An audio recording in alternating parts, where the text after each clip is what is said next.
You're most welcome to the first gender talk that is organized by GECA Research Institute. Amidst us, we have some members of GECA and also non-members. So as we proceed, we'll be able to get to know how many of the members we have on board and the non-members. We have a program for the day, which is a bit of welcome remarks from myself. And then I will proceed to introduce GECA Research Institute. Then we shall have opening remarks from the chair, GECA Chair, Dr. Emigisha. And after that, she'll move into a presentation on the knowledge economy, which will take 10 minutes. Thereafter, we have another presentation by Dr. Kateka, which will take 10 minutes. Then we shall be followed up with a question and discussion, which will be facilitated by Dr. Massa, and then a closure with closing remarks from Dr. Massa as well. So that is the program of this afternoon. Sorry, I didn't include the prayer. Maybe I think it would, in Africa, we always start with a prayer. Okay, thank you, Betty. Father, in the mighty name of Jesus, we want to thank you for this time. We want to thank you for this opportunity of having this gender talk. We pray that your will be done in this place, that wisdom will prevail. Father, we thank you. We give you praise. In the mighty name of Jesus, we have prayed. Amen. Amen. Thank you very much. Okay, most welcome again to this webinar. It's the first of its kind being organized by GECA Research Institute. The objectives for this webinar is for us to introduce to you GECA Research Institute. We have a number of members here that participants who are not members of GECA, and we really appreciate the fact that you have taken the time to join us and participate in this webinar.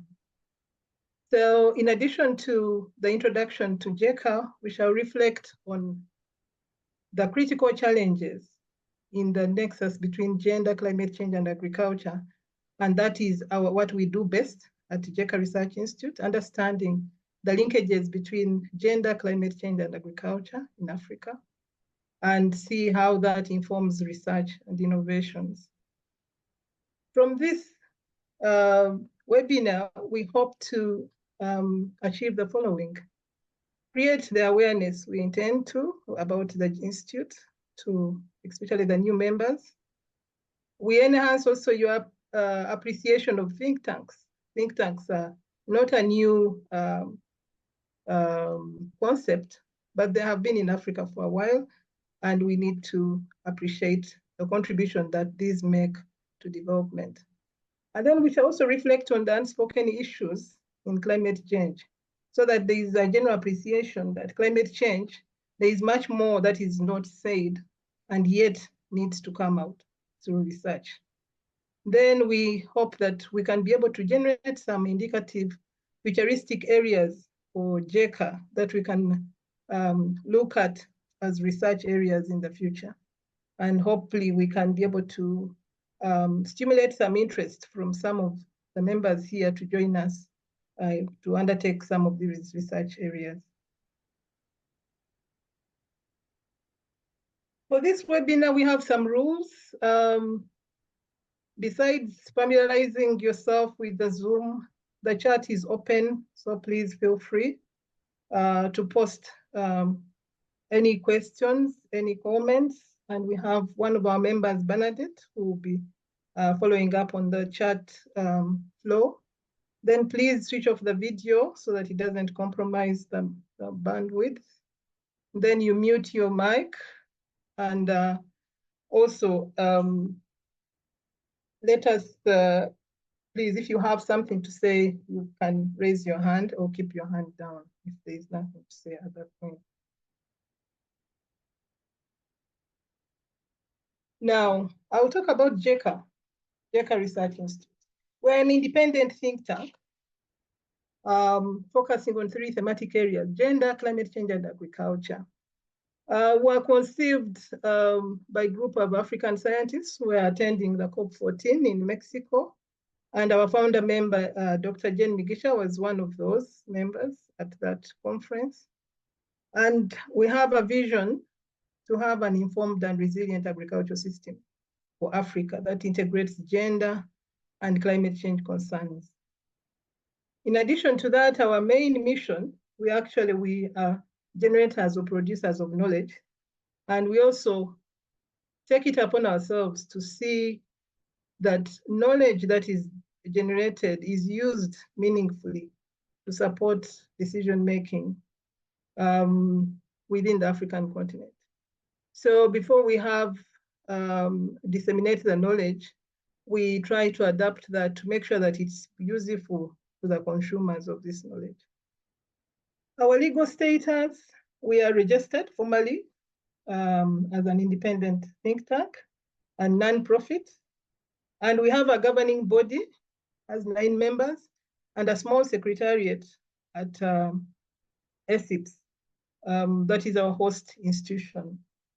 We have just 2 staff and 1 intern for that. Our strategic focus is to enhance scientific processes, approaches, and tools for gender mainstreaming in agriculture. So, and that we do through research. We also intend to increase adoption of climate smart agricultural technologies to be able to reduce disaster risks in our agricultural systems. And the third area of strategic focus is to promote the use of knowledge on gender and climate change in agricultural systems so that policymakers can make use of this information and inform decisions within our agricultural systems and sustainable, to make sure that we have sustainable outputs. Now, the areas of work, we do research, scientific research. We also into capacity building, awareness and advocacy, advisory services, and consulting as well. Those are the 5 areas that we use to deliver on those 3 strategic objectives. Now, come to our membership. We are composed of natural and social scientists. Currently, the number is at 47 as of May 2024. And it's majorly academia, policymakers, consultants, practitioners, and postgraduate students. We have a coverage of 9 countries at the moment. Includes Africa and Europe. Europe, there are only 2. And when we look at the qualification scope, what we have among our members, 30% are PhDs, 32 bachelors, and 38% master's holders. Now, we have membership categories and that benefits that come with that. We have full members. These, they have access to information and training opportunities that we organize internally. And then they can also publish and disseminate scientific materials that they will have generated. And they also have access to our network of researchers and partner organizations. Then we have associate members. These are non-paying members, but can attend our conferences and activities, but do not participate directly in, they do not benefit directly from the services that we provide to members.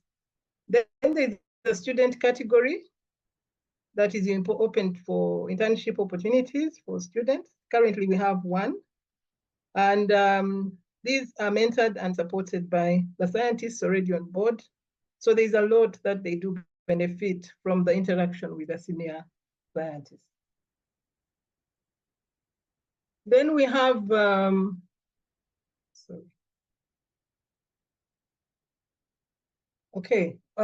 honorary members. These receive the publications as well. They are profiled highly on our website and publication. They are also in our publications and recognized at these events. Then we have corporate members. These are institutions and organizations that also participate in some of the activities, and we also give them as benefits visibility for what they do, but these must be associated with what we are doing. They must be building on the ideals that we have. So down at the bottom, we have the membership fees that each of the categories pays. At GECA, as we indicated earlier, we were registered formally in 2021 and in December. So currently, when it comes to our range of activities,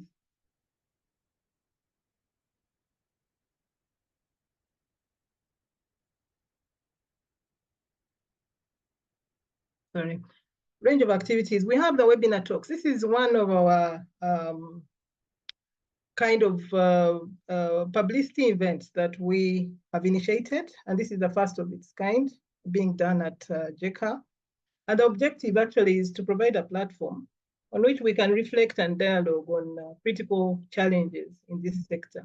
So the intention is actually to bring together persons from different backgrounds, mainly academia, policymakers, so that we can interact, dialogue, and be able to help us distill some of the researchable areas out there that we can pick on and look for funding and be able to undertake as a research community. We also have currently a project that we have managed to secure with the support of ESIPS, because currently we are still very young. Through ESIPS, we are implementing a project on diversification of livelihoods and capacity enhancement of pastoral communities in Uganda. It's a collaborative project and funded by IGAD. Starts in August. The other flagship activity we have is the members platform for publications. The aim is to publicize member knowledge products and enhance dissemination to targeted audiences through policy and research briefs. Then we also conducting a scoping study on women cooperatives, agricultural cooperatives in Africa. The benefit we have as GECA is that we have members across the different countries.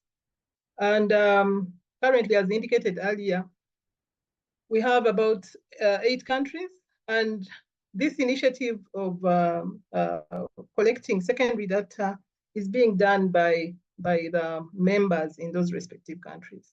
So the purpose is eventually to compile a document that reflects the spectrum of agricultural cooperatives across Africa. Then we're also taking a go at developing a compendium of gender integration and mainstreaming tools. There are so many tools out there, and we appreciate the fact that probably to make them more user-friendly, we need to kind of consolidate this information, make it easier for consumption. Now, that is just a sample of the members' publications for the year 2023. So we profile them by year. So that is what we have now. The members are still sending these in. And we thank those that have done that so far. Then when we come to the partnerships and networks, we have, we've just been approved as a member of the African Think Tank Network of the African Development Bank. We are also associated with AWARD. AWARD is the African Women in Agricultural Research and Development. They're running some training programs, and we have particularly interested in helping, to participate in that capacity building program, so that as trainers and mentors in that particular segment of the program. And then ESIPS, that's environmental surveys, information planning and policy systems. That is the host institution. And as I said earlier, the IGAD project is through ESIPS. So we're really enjoying the the hosting, and the support we get from ESIPS. Then we have the Climate Action Network of Uganda. We associate closely with them, following up on the activities they have for Uganda in preparation of the whole.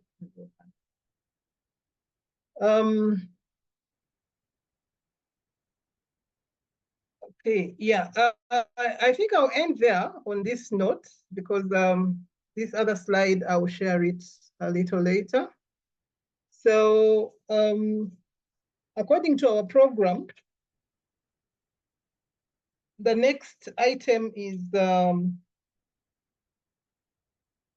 opening remarks from Dr. Bemigisha. Can I now call on Dr. please to provide opening remarks as the chair of GECA. I will introduce Dr. Bemigisha briefly.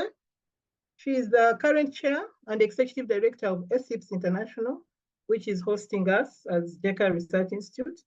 She holds a PhD in natural resources, GIS, and remote sensing, and has over 30 years of experience in designing, leading, and contributing to research and innovation in the areas of biodiversity, agriculture, and soils, energy, water, wetlands, and climate change, and particularly applying Earth observation and geoinformation technologies. So, Doctor, you're most welcome, and please provide your opening remarks. Thank you. Like Susan has introduced me, I'm Jenny Bemigisha, and I'm the Executive Director for ESIPS International Limited. I am at the same time doubling as the chair for GECA Research Institute. And my role right now is just to welcome you, to assure you that this is a starting of a long journey that we have in promoting gender in climate change and agriculture nexus in Africa. It's a beginning of webinars which I'm sure we are going to continue to hold in the future so that we do not lose track of current discussions and current mindsets. We will like to say that the critical challenges in gender and climate change and agriculture in Africa have hope of being solved through definitely research and innovation. And that's what is bringing us here. Today, we will look at, importantly, the knowledge economy, and looking at basically gendering the knowledge economy. And when we look at the knowledge economy, we are looking at a nexus, linking knowledge, linking the economy through the people. And this is when we say people, that's where we bring in gender. And then the processes of information and decision making. I am sure that we are all talking about decision making, but it is not going to be possible to do decision making that is rational if we detach the decision making from data and information. And I would like to interest all of us today in this topic, which I hope will run for a while, not just today. We should see that out of this, we are creating a team. We are creating a team of researchers, of policymakers, of development practitioners who are interested in the topic and who may take it forward to be beneficial to the people, especially the people that we are aiming at. These are people that are active or actors in climate change, in agriculture, in Africa. I want to thank you all for attending, and I'm looking forward to a fruitful outcome. The fact that it's your presentation that comes on next, I suggest that you proceed, please. So my talk is going to be knowledge economy and focusing on gender and climate action. I have already introduced myself. When we talk of knowledge economy, we are looking at the people, as I have mentioned, the processes, and information infrastructure. Information takes us way back in the ages where people thought about the mind, what the mind can produce. And I would like to quote Sir Winston Churchill in 1944, way back that time. He gave a speech to a university and he was saying that the empires of the future are the empires of the mind, meaning that exercising the mind, like we will relate to it as we think that GECA is a think tank, is what he thought would be the future of the empires, meaning the future of countries, in other words. The knowledge economy simply refers to an economy in which growth is dependent on the quality, quantity, and accessibility of the information available, rather than just the means of production or things that we do to produce what we need to eat, to sleep, to take care of our societal needs. Then there is also a description of knowledge economy by the World Bank, where we have 4 pillars. And the first pillar is an economic incentive and institutional regime. Like I have said before, pertaining to the country, pertaining to the empires we are trying to build. Then educated and skilled workers. Later, we shall see that in these 4 pillars is where we will focus on gender, looking at the equality and inequalities and between men and men in these spheres or in these pillars. Then effective innovation system, then modern and adequate information infrastructure. Schematically, we can see the 4 pillars now expanded, where we have the education relating to the fact that an educated and skilled population can use knowledge effectively. Then also noting that as far as the innovation system is concerned, a system of organizations that can tap into global knowledge to assimilate and adapt it, as well as create local knowledge, is what would constitute the innovation system. Then, information infrastructure would facilitate the effective communication, processing, and dissemination of the information. What is not linked here in terms of the nexus we are looking at, or the 4 pillars, are the economic and institutional regimes. Regimes referring to systems that countries follow and that are entrenched in the institutions, and that these provide incentives for the efficient creation, dissemination, and use of existing knowledge.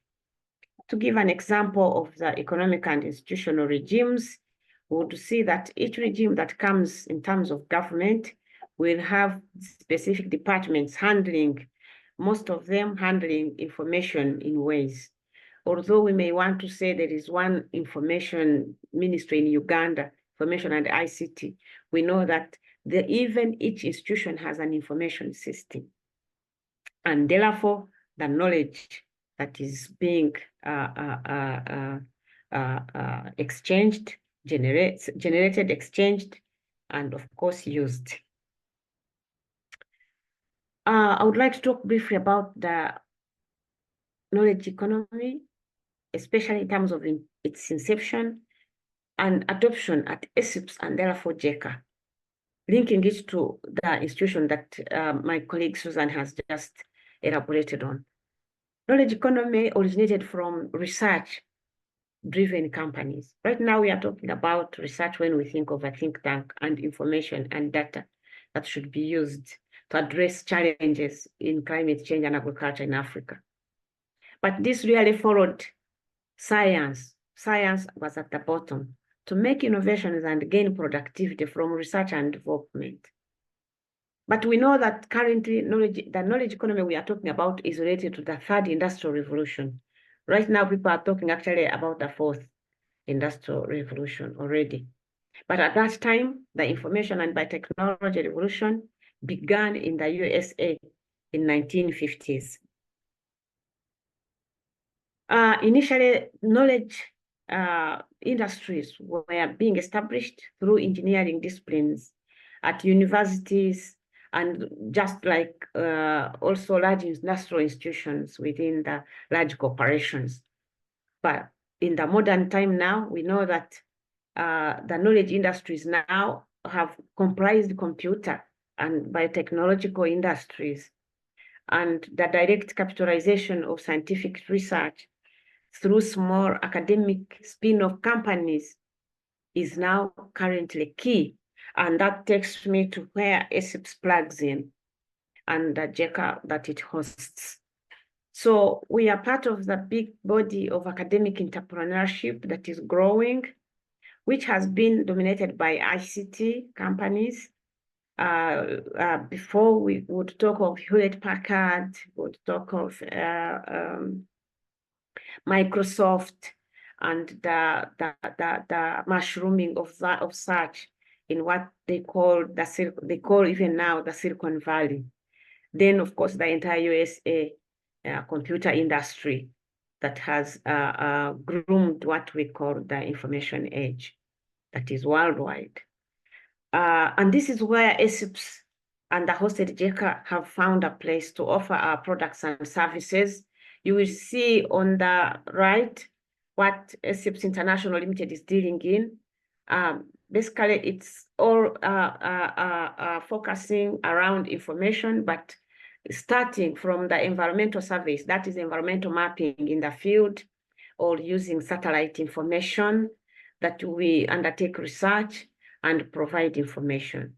We disseminate it.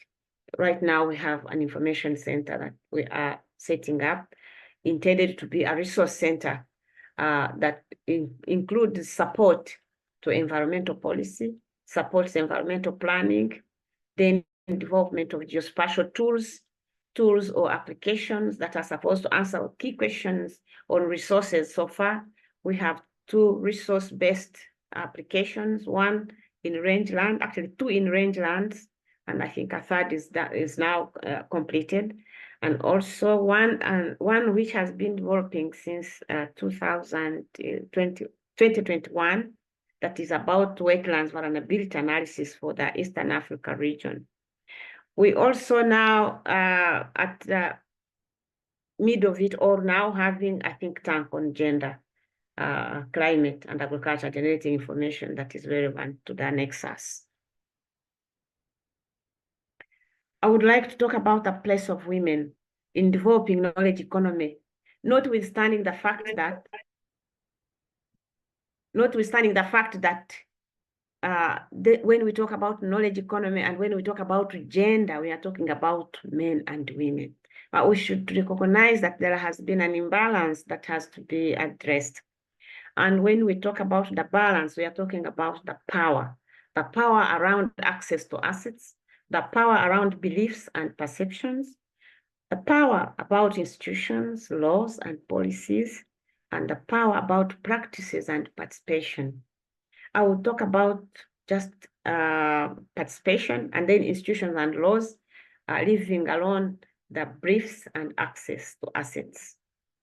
Then on institutions and laws and policies, we know that this is where we are talking about the knowledge economy in practice and bringing the knowledge and the exercising of the mind to bear. And this is where we are saying that when we look at the balance, there is lack of resources for palliative maternity care, lack of gender-sensitive and rights-based policies. Then on the other hand, on practices and participation, we are looking at women's lack of voice and empowerment as clients, but even as service providers, I would say, having experience in providing services. Then midwives lack mobility and the ability to change male colleagues. This is really referring to the innate or the inherent issues that bring the imbalance in the power, and therefore bring the balance in playing a part or playing a role in the knowledge economy.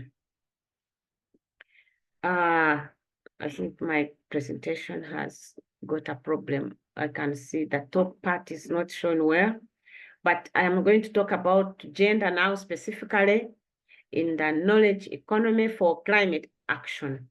But let's first look at gender, what it refers to. I know that many people here will not agree that I go through that, but let's be on the same page, just in case we have a person that is not a gender, not gender oriented in terms of research or development.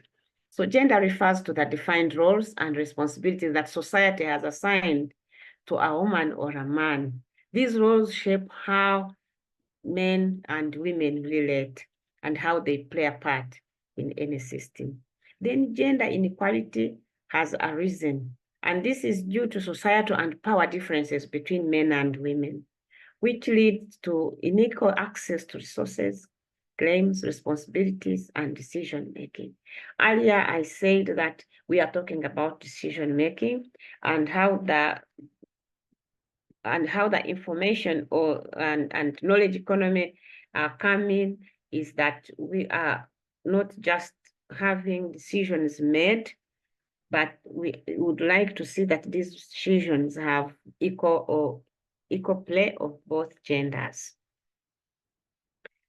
Of course, we know that there is limited research on monetary costs faced by women, and monetary costs are just one of the impacts of climate change on gender.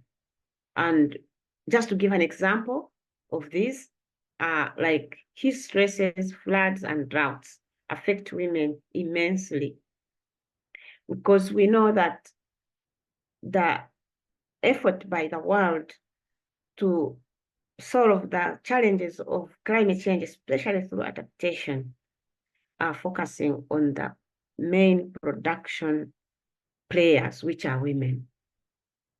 We want to give a hope in this talk that in the newly released FAO report, where we see impacts of climate change on the rural poor, women and youth, we can see that climate change disproportionately affects the rural poor, older people and women in low and middle income countries, and that billions of dollars in losses.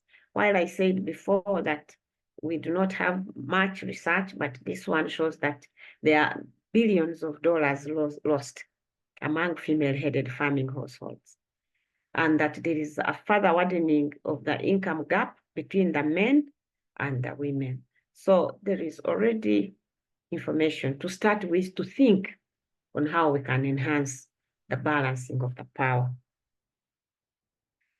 I would also like to talk about culture and social norms effect, noting that despite affirmative action, women are still marginalized in the management of natural resources, especially with regards to access to control, to benefits, to participation.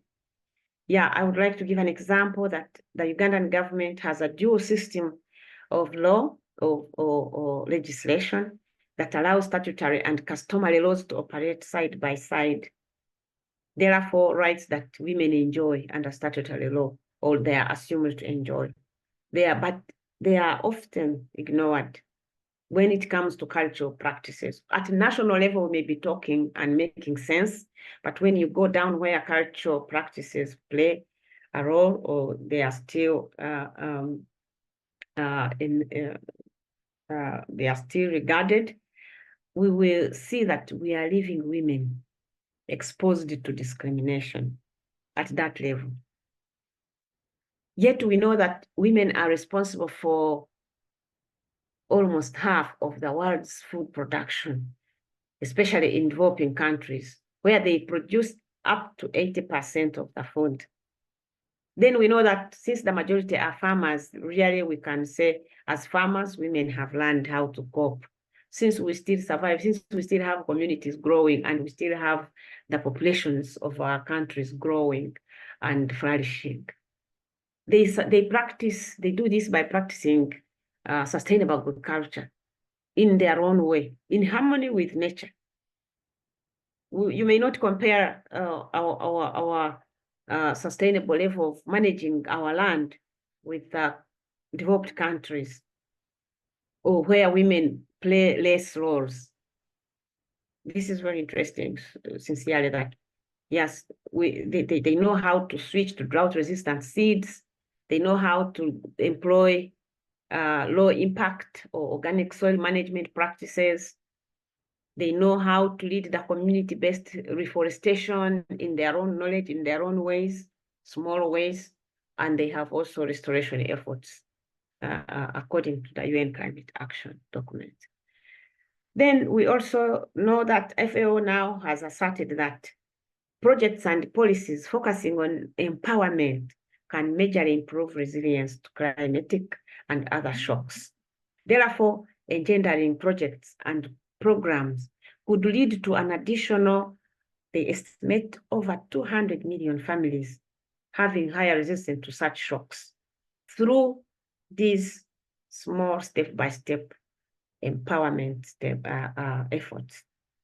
Therefore, empowerment is crucial in helping families and women become more resilient to climate change. And we believe that it offers sustainable development.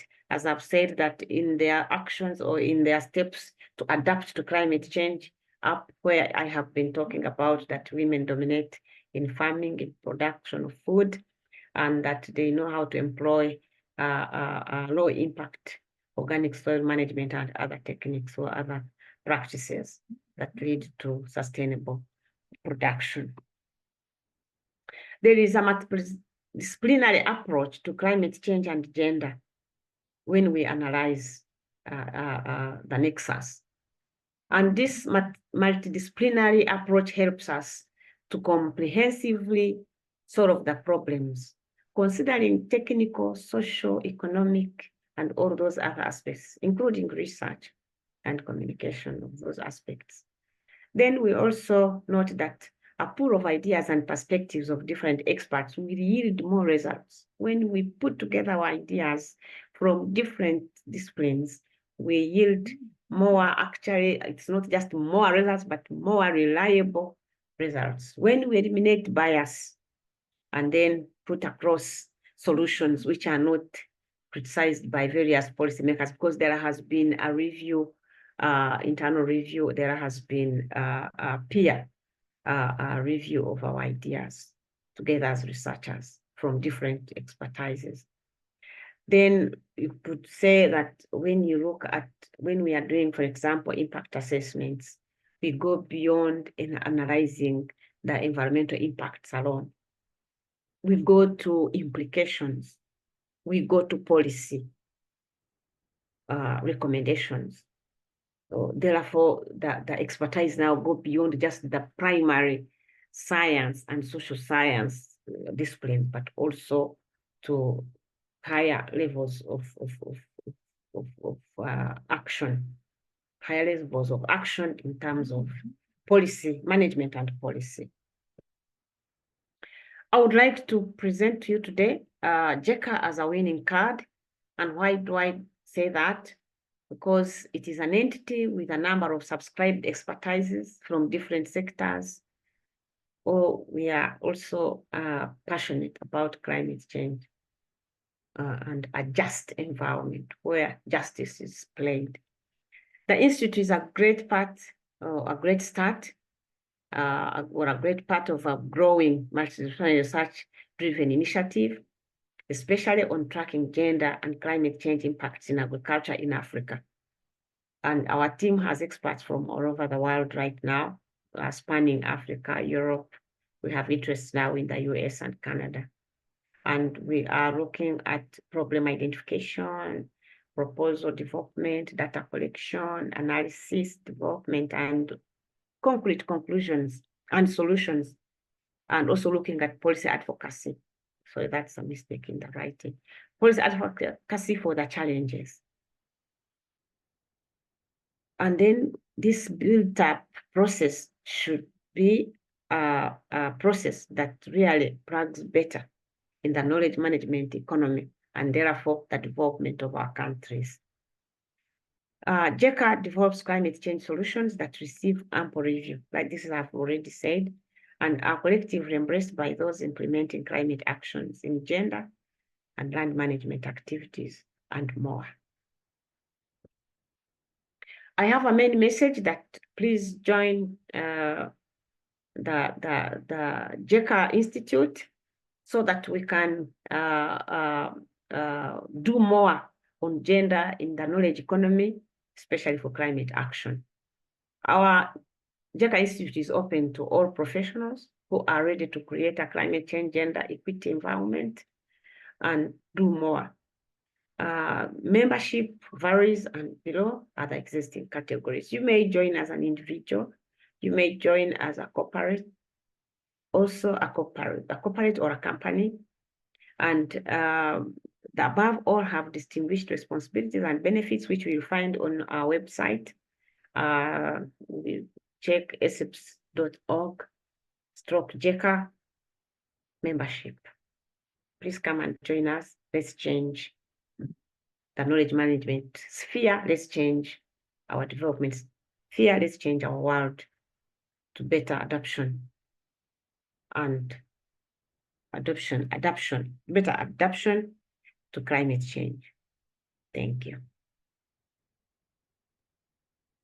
Thank you so much, Dr. Bemigisha, for that comprehensive presentation. Now, because we started a bit late, I would suggest that we keep the questions and have just one round of the questions and the interaction after Dr. Kateka's presentation. So now, allow me to move to Dr. Bemigisha, maybe you can stop sharing, then I can be able to project Dr. Kateka's presentation. Okay. Thank you, Susan. Thank you all for listening. Now, you allow me to, Dr. Kateka has been tied up, but I hope she can be able to jump in at one point, but you allow me to deliver her presentation, and if the time she gets in and it's time for the questions, she can respond to that. I'll try my level best. I will deliver it as it is. So Dr. Kateka's presentation is on climate change and development interface. And she refers to it as Africa at a crossroad. Now, for starters, that is her outline of the presentation: climate change as a development issue, international climate change mitigation policies, success and failure, Africa's missing link, and finally, the pertinent questions that she presents across. Climate change is a development issue, as she argues. Climate change is not only defining our lives, but how we develop as well. Climate change will change how the rich and poor countries pursue economic development, she says. Failure to acknowledge climate change as a development issue will affect Agenda 2030 and the achievement of the SDGs, or Sustainable Development Goals, according to the World Bank. She further says climate change is a vicious cycle. In Africa, climate drives poverty and poverty is driving climate change. So it's important that we break that vicious cycle.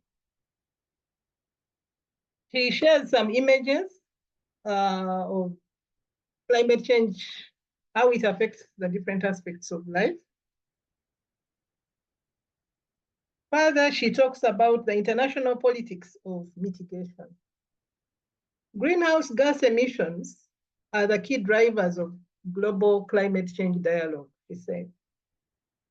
First is adoption of the UNFCCC in 1994, that's the Convention on Climate Change. The objective is to stabilize greenhouse gas concentration. And hopefully this should lead to economic development proceeds in a sustainable manner. Two principles of the convention. One is common but differentiated responsibility. The second one is the polluter pays principle. Those are the main governing principles of this convention. The convention, she further says, acknowledges the vulnerability of developing countries to climate change and the lack of resources to adapt to it. These industrialized countries are expected to cut emissions by the year 2000 to reduce emissions to 1990 levels. There is also the Kyoto Agreement of 1997, which is the implementing mechanism for the convention to reduce the onset of global warming by reducing greenhouse gas concentrations in the atmosphere.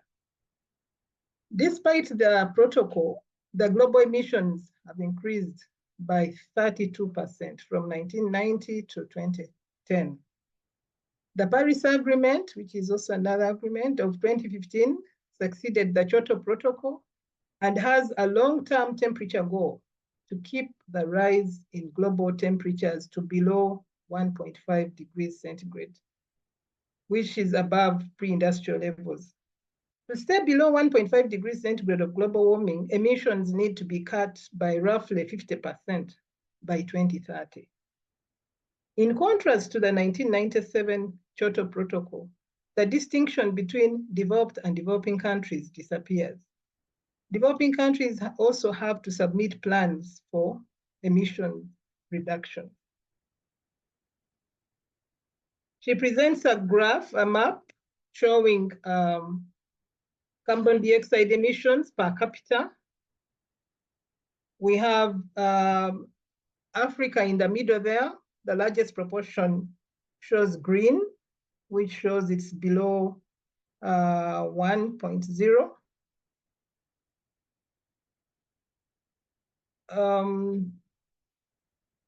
The next slide talks about climate policy failure. It says a push to phase down all fossil fuel use has failed. Global warming of 1.5 degrees centigrade has been revised now to 2.6 degrees centigrade because greenhouse gas emissions and temperatures are continuing to rise. The Paris Agreement goal of 1.5 degrees centigrade has become a myth, and it's doubtful whether it's even achievable, according to the COP, the Conference of Parties that took place, 27 that took place last year. In addition, the $100 billion annually by 2020 that has been pledged by developing countries to assist developing countries with mitigation and adaptation needs has not been realized. As of December 2023, only 13.5 billion USD had been mobilized out of the 100 billion rather.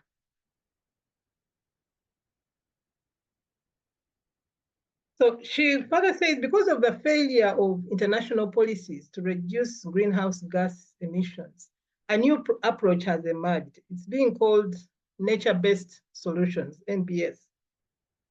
Africa is being told that to achieve its mitigation goals, as defined in the Paris Agreement, we have to, to achieve its mitigation goals, Africa is being told to achieve its mitigation goals, as defined in the Paris Agreement, to achieve sustainable development goals, to conserve its environment, to receive technology, and to eradicate poverty. Africa has to and should open up its land and forest resources and participate in carbon market trading. That is that is what she describes as the missing link in all this. She raises some pertinent questions. Where is the African voice? And to what extent does Africa's climate change policy and strategies feed into UNFCCC, that is United Nations Framework Conference on Climate Change, IPCC reports to provide an independent position on climate change on the continent? The second question, who controls the narrative of climate change on Africa and sets the development agenda in the changing environment? What is Africa's achievement at Conference of Party meetings? And how do the achievements, if any, feed into Africa's policy and development agenda? Is Africa the carbon laundry machine for the Western polluters? Will nature-based solutions lead to sustainable development in Africa as proclaimed? Those are questions that she puts forward, which we should be able to ask ourselves. She says, what is next for Africa? The time is now for African scientists to shape the continent's solution to climate change through homegrown research and innovations. GECA Research Institute is open to collaborative ideation, design, and implementation of interdisciplinary action research to enhance adaptation to climate change. Africa-based mitigation strategies may be required to provide the much-needed solution to climate change effects and impacts in Africa.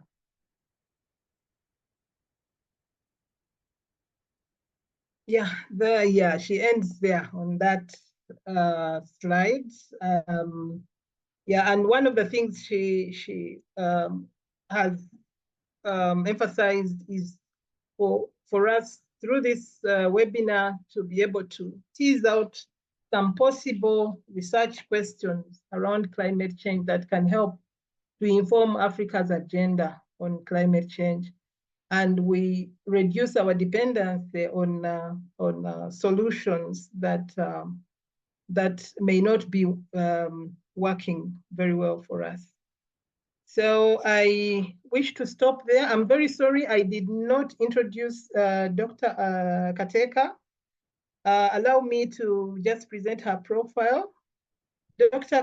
Adolphine Kateka is GECA's vice chairperson and holds a PhD in natural resources economics and climate change. She lectured at the University of Dar es Salaam in Tanzania and with over 15 years of experience in research and development. She's the board chair of African Leaders Malaria Alliance, a member at the Climate Research for Africa, Western Indian Ocean Marine Science, Foodesi of Afina, a UNFCCC observer organization, and Gender Aquafish Organization. Those are boards that she heads. So yeah, that is it from the presentation of Dr. Kateka. And now allow me to move us into the question and answer. Sorry, in the chat, there's been a question to say we did not switch on the videos. Very apologies on that. I should have switched on my video from the start, but it's never too late. So the next program, activity on the program is question and answer and discussion. And I would like to invite Dr. Masa Makuma, who is the board member at GECA, to facilitate that discussion. Dr. Masa holds a PhD in agriculture and rural innovations and an associate partner at ESIPS. He's a research fellow at the College of Agricultural and Environmental Sciences at Makerere, and also works with the Regional Forum for Capacity Building. So that said, Henry, please, I hand the floor back to you, over to you rather, to guide us in the next phase of activity. Thank you. Thank you very much, Susan, and all the presenters, Dr. Jane and Dr. Defin in absentia. Thank you, Susan, for holding fort. Our colleagues, members, and all esteemed participants on the call. We have had very interesting discussions and presentations, and I'm sure they have stimulated our minds to engage. And so the first presentation was by Susan, basically taking us through the GECA platform and what we are and what we are doing and where we hope to be. And then Dr. Jane discussed the knowledge economy, linking gender and climate change, and the fact that knowledge is one of the most expensive commodity items, if I may say that. And just the concluded presentation on the unspoken issues in climate change and development. We have a couple of questions that have already come in the chat box, and would encourage you to keep providing them. But for now, I will open up the session, the question and answer session to the plenary. So you could just put up your hand, and I think Susan or Benedict will help us to unmute, and then you make your question or comments or remarks. Then thereafter, I will dwell on what is on the chat. If there are any repetitions, we'll avoid those. And then we should be able to conclude this question and answer. I don't know how much time we have, Susan, but maybe in the next 5 or so, or 10 minutes at most, so that we keep this call, webinar, within 1 hour. So over to you, the plenary, if there's anyone who has a comment or a question, you're most welcome to present.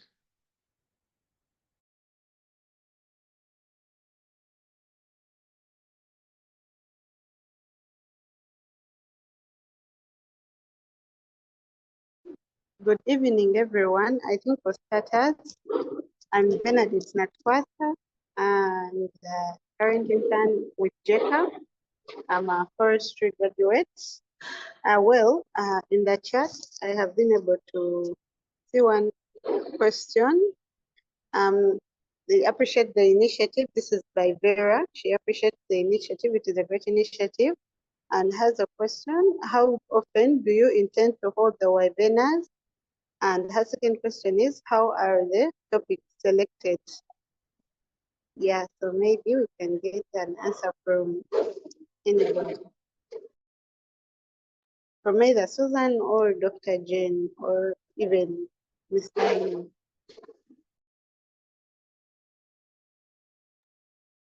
Thank you, Benedict. And also welcome aboard, Vide, and everyone connecting. I think the frequency, I will let Susan speak to that. But in terms of the topics, I think these are consultative and also touching on key emerging issues. So I would imagine that if there are different people with experts on different topics, and I think to be good as we roll out these webinars, to we'll have a form of a structure, and these topics will be sieved and different experts invited to make. But I will allow Susan, the executive secretary, to further pronounce herself on this. Okay, thank you very much, Dr. Martha. Particularly on that, maybe you allow me to show just this last slide.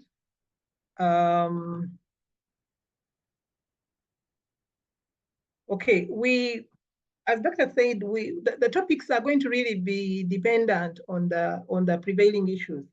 But otherwise, for this year, we have had the current one on knowledge management. We felt this should be like the curtain raiser, because people need to understand the concept of knowledge management. So in September, we are planning a session on green business in Africa. There has been a lot of interest in that area, so we hope that we can have some of our members talk to that topic. And then there is also digitization in smallholder farming systems. That has also been raised as an area of interest, and we hope that we can deliver that in November. So yes, that is Doctor, that is what we have in terms of projections for this year. Thank you.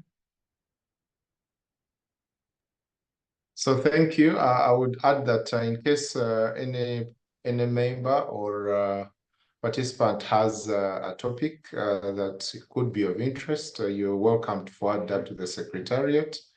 And through different back and forth engagements, we should be able to schedule. As you all note, this year seems to be covered, and we'll now be looking at next year. From what Susan has flashed, it seems to me it's a bi-monthly. The webinars are bi-monthly, right? Yeah, that's about it, yeah. Yeah. Okay, Benedict, any other question in the chat, or if anyone has a question you could raise up your hand or unmute and just feel free to speak.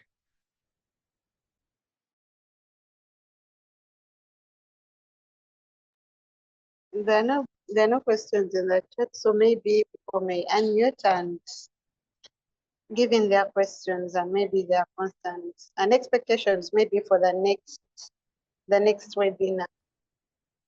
Can I ask a quick question? Please do. My question also is mainly on the guest speakers. Is there a provision to allow guest speakers to come on? Say, for example, if you have a resource, a question, and you need a resource person to really supplement that, do you allow that? And the other thing is to use, actually, it's a suggestion that I had put in the chat as well. It's a suggestion to use the pattern questions that Dr. Addis shared through the presentation that Susan relayed. Is that a good starting point, actually, for the topic or discussion that would be held, say, for the webinars? It's okay. I was saying that it's okay. We are open to guests, and actually the webinar on green businesses is going to have an external person, a practitioner, somebody, a private sector person out there in conducting green business. And actually the focus will be on bamboo. So yeah, he will be an external person. That's fine. Thank you. And Dr. Massa, before I get off, I see that Dr. Kateka has logged in. So I wish to formally, if there are questions in regard to her presentation, he will respond to that. Thank you. Dr. Massa, may I say something? Please, please do. Yeah, it's about the questions that Dr. Ade has outlined today. These are very pertinent questions. I agree with you, the previous speaker, and I would like to say that the questions were actually intended partly to direct our next topics in the research agenda at GECA.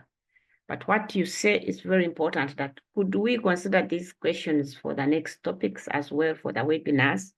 Yes, I would like to say that it is good to connect our webinars with the research agenda so that the questions as they arise and as they are answered or the solutions are found, they are being connected to what we are trying to achieve at GECA. So thank you so much, Vera, for that.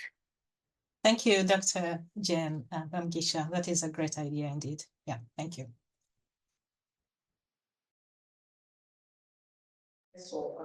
Thank you very much, Dr. Jen, for that clarification. Of course, as presentations are made, as we engage, there will be emerging topics of interest and discussion. I think it will be important to synthesize some of these so that we have,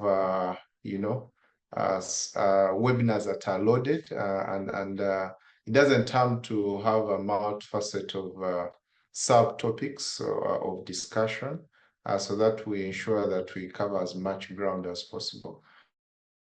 I see Dr. Andama, your hand is up. You're welcome to submit. Okay, so thank you very much for the interesting presentation. Just I'm just wondering if you've thought of the management, of course, if you've thought of having like working groups based on the GECA's research agenda. It might maybe be easier if we can identify some working groups, since we come from very different backgrounds. So it's not like putting ourselves in a box, but that might give some of us some idea of how we fit into the whole research profile of GECA. So that's my observation so far, or question. So have you thought of having some working groups, at least having some groups that, in order to structure how the organization probably will function in a way? That's a brilliant idea, Dr. Ndama, and we take note. I know that there are working groups, or at least the names are there, but I think this is an opportunity to now make them more vibrant. Susan, do you have anything to add on that? Not really. It's only that maybe that is something that we can pursue and have it a bit more formalized. Because now we've been working around creating working groups for proposals. So if there's a proposal, for instance, on rangeland management, then we've requested those interested, to come in and, participate in that. If there's one on fisheries, then it's the same thing. So within GECA, we already have an idea who is on fisheries, who is on West, who is on, those different sectoral areas. So when we have proposals to write, then we invite members to come and participate. But I agree with you that, that we need to have these a bit more formalized so that they're really well structured to have meaningful impact, so that we can even be able to document what has come out of every working group, if they're going to be policy papers. Yeah, I agree entirely. Thank you. Okay. Thank you. Henry, may I say something? I'm trying to get the hand up, but please, I didn't. Feel free. Yeah, no, feel free. I'm following up about Madame Onyanta's suggestion, which we actually talked about yesterday, that out of this webinar, we could see that people who have been interested in this could already form a group about the knowledge economy in terms of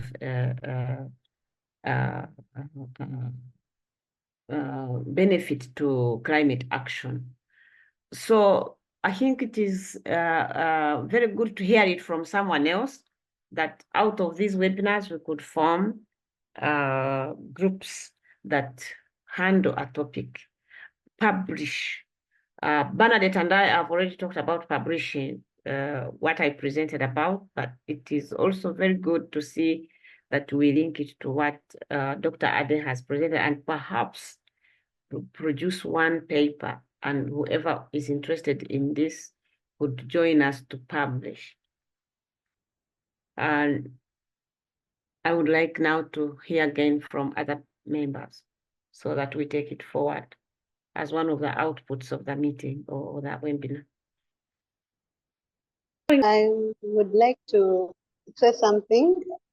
I think it is a good idea, just like Dr. Jen has said, because if we're having monthly webinars and people are getting on board, I think we should also make it clear that to attend the webinar, it's regardless, even if you're not a member or you've not yet paid membership, you can attend the webinar, because some people might see the figures and then they're like, oh, but to attend the webinar, everyone is welcome. But now I think we need to see the clarity. If you're to be added maybe to that paper that is going to be documented, will one have to be a member that has paid membership fee as well, or it is not a necessity? Also, adding to the voice of Dr. Jen and Dr. Andy and everybody, as we have agreed, I think it is a very good idea. We shall always even put out our work there. We'll be like following up from our webinars. We put like on our posts the pages, and I think this will attract more people. And maybe in the future, instead of having one guest speaker, we might have two, because we won't always be having maybe all the committee members or the board of GECA having to speak. Maybe when we give more space to the members to speak, I think in a way it will also attract more people to get interested. Thank you. I think what is coming out is that these webinars should not stop at the talks, but to move the conversation forward as one of the key outcomes to have publications. And members have been urged to join, and as one of the key outcomes of this particular webinar, rallying people to join in terms of the knowledge economy. So if there are any people who are interested to move this conversation forward, I think you need to get to us, get to Susan, and then we form. We already start with this working group and move this to fruition. Any other ideas or comments, questions, suggestions as we wind up the question and answer session?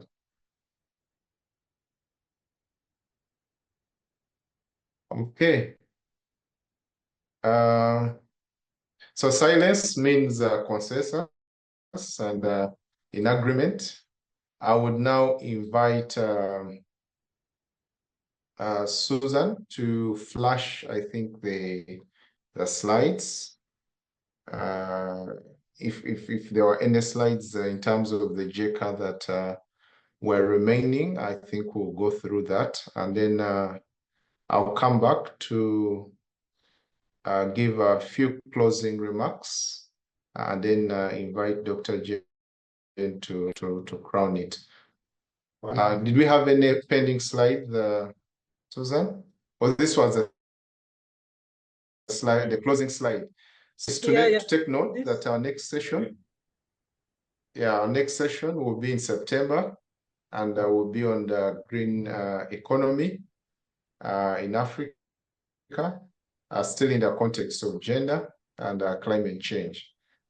So please be on the lookout and mark your calendars. The detailed exact date and time will be shared. Ladies and gentlemen, and all distinguished participants, on behalf of GECA and GECA Secretariat, I would like to appreciate each and every one of you for making time to participate and to join this webinar. It's, I think, the first of our kind. We have had a series, but this one, I think, has marked sort of the landmark launch of our webinars. And as you can see, it's the webinars are quite informative. And today we're on this side, but we hope that next time some of you will also join. And we know there are many expert people on different expert subjects. So please to urge you to step forward through the Secretariat, and so you can be involved and engaged. This is really an active participation network, a platform that really provides us an avenue, a pathway for us to engage and to share knowledge and to network and be able to make impact. So with these few remarks, I would like to invite Dr. Jane, the chair of GECA, to give us her closing remarks. Dr. Adde, I don't know if you are on call. If you are, and you're one of the key presenters, it would be good to perhaps first hear from you or say hi. And then we'll have Dr. Jane and Susan. I don't know if we have any housekeeping, but my role was to really appreciate everyone and to also ask you next time to invite others. So let's share the link and to the webinars and have as many people as possible. Yes, the webinars are open even to non GECA members. In fact, we believe that they will go a long way to create awareness on GECA and ultimately having more people joining the network. Thank you very much. Before we proceed, Dr. Ade, did you want to say something? I stood in for you. I don't have much to say because I didn't follow the whole procedure, but I knew exactly what was going on, and my important message is thank you so much for the people who made time to come and listen to the first webinar from GECA.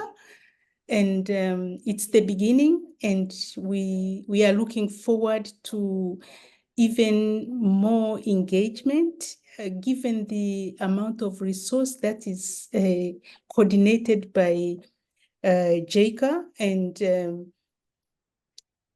I don't want to waste your time because I had my time to say what I had to say, but all I can say is that I'm sorry, I apologize, I couldn't make it for reasons that were beyond my control, and Susan was gracious enough to handle my presentation. And I'm looking forward to working with you, and I've had ideas about publications, writing proposals together. That is what GECA is all about. The issues that you are raised in my presentation, meaning that Africa, where is the voice of Africa in research? Where is the voice of Africa in all this climate change dialogue? That is where we come in as GECA to do our part, to contribute to the narrative on climate change in Africa. You can see that the international policies, okay, they talk about gender, but gender in Africa is different from the international gender that we know. So GECA has a lot of potential to contribute to all these issues of climate change and development. And these are broad topics, and everybody has a room to come in and contribute towards building this young organization. And when you participate in a young organization, it means you have room to grow. You have a room where you have a platform where you can express your views, where you can contribute efficiently. So that is what GECA is all about, and that is what I can say today. And I say thank you so much, and we look forward to have you next time. Thank you. Thank you very much, Dr. Ade. Rest, Gerald.